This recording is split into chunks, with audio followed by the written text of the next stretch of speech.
Welcome to Kalyani info.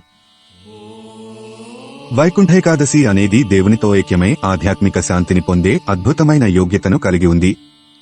ఈ రోజున మనం శ్రద్ధగా ఆచారాలు పాటించి మన హృదయాలను భగవంతునికి సమర్పించడం ద్వారా మనం అంతులేని ఆనందం మరియు జ్ఞానాన్ని పొందవచ్చు.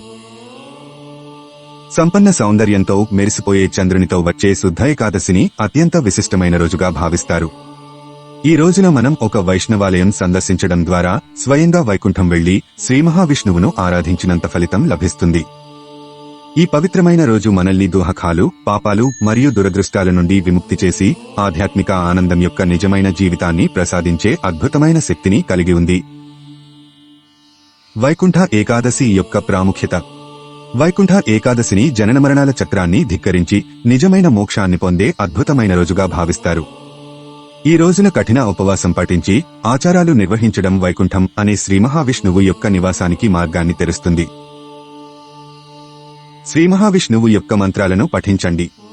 ఉదాహరణకు ఓం నమో నారాయణాయ లేదా ఓం వాసుదేవాయ నమః.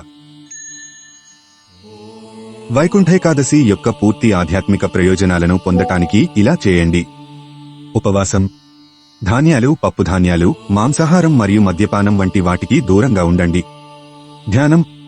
రోజంతా నారాయణ జపం, విష్ణు సహస్రనామ జపం లేదా శ్రవణం మరియు ధ్యానం చేస్తూ మనస్సును ప్రశాంతపరచడం మరియు ఆధ్యాత్మిక జ్ఞానాన్ని పొందడంపై దృష్టి పెట్టండి.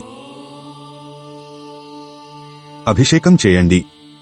శ్రీ మహావిష్ణువు యొక్క విగ్రహాలను పవిత్రమైన తులసి నీరు మరియు పువ్వులతో అభిషేకం చేయండి. నైవేద్యం అందించండి. శ్రీ మహావిష్ణువుకు పాయసం చేసి నైవేద్యం సమర్పించండి.